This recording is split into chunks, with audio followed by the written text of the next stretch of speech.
ہیں کراچی سے، کوئٹہ سے، لاہور سے، راولپنڈی، اسلام آباد سے، پشاور شہر میں ان کی آمد پر ان کو خوش آمدید کہتا ہوں کہ ہمیشہ کی طرح آج کے اس موقع پر بھی مجھ ناچیز کو انہوں نے یاد کیا اور اس پروگرام میں شامل ہونے کا اعزاز بخشا۔ میں تہہ دل سے آپ سب کا ممنون ہوں۔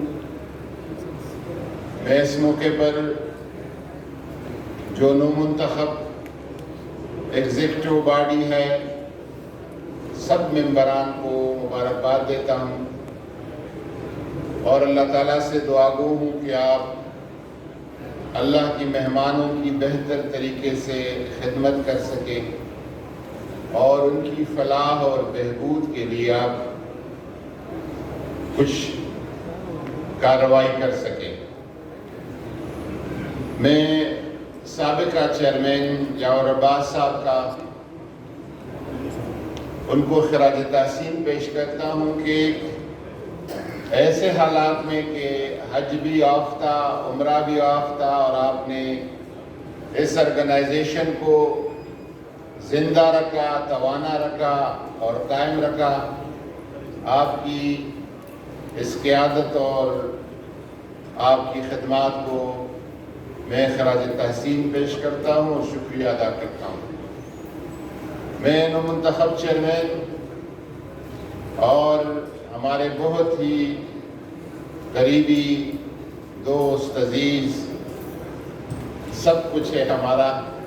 حاجی مسعود شنواری صاحب، آپ کو میں تہہ دل سے مبارکباد پیش کرتا ہوں اور یہ پہلی دفعہ ہو رہا ہے کہ وزیر اور ہوپ دونوں ایک ہی ٹاؤن کے ہیں اور یعنی آج کے اس انتخاب سے سرکاری حج اور پرائیویٹ حج دونوں مل گئے ہیں ایک ٹاؤن۔ لیکن قطع نظر اس سے آپ کا تجربہ، آپ کا جو تحمل اور بردباری میں نے دیکھا ہے، آپ کا جو معاملہ فہمی ہے، انشاءاللہ تعالیٰ آپ کا یہ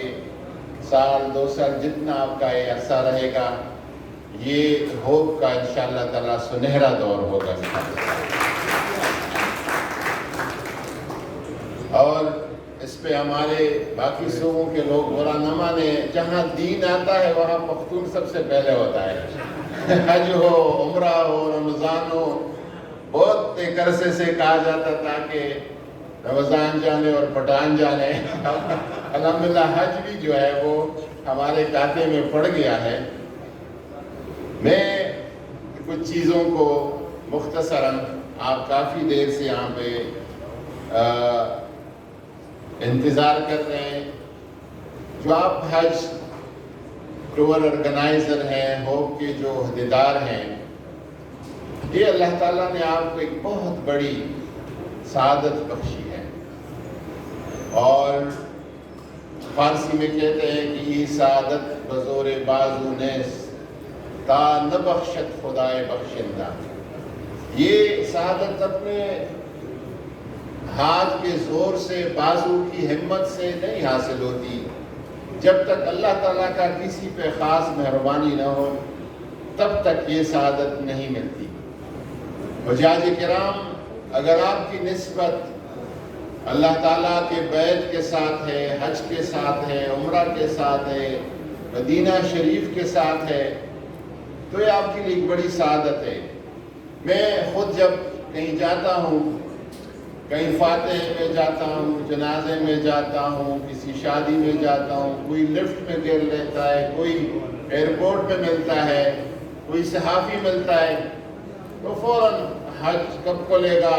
عمرہ کب کھلے گا، یہ بحث شروع ہو جاتی ہے۔ آپ یقین جانیں میرا دل روحانی جو مجھے خوشی ہوتی ہے کہ مجھ ناچیز کو اللہ نے حج کے ساتھ جوڑا ہوا ہے، مجھ ناچیز کو اللہ نے بیت اللہ کے ساتھ جوڑا ہوا ہے، مدینہ شریف کے ساتھ جوڑا ہوا ہے۔ اس سے بڑھ کر مجھے اگر پرائم منسٹری ملتی یا صدارت ملتی، مجھے اتنی روحانی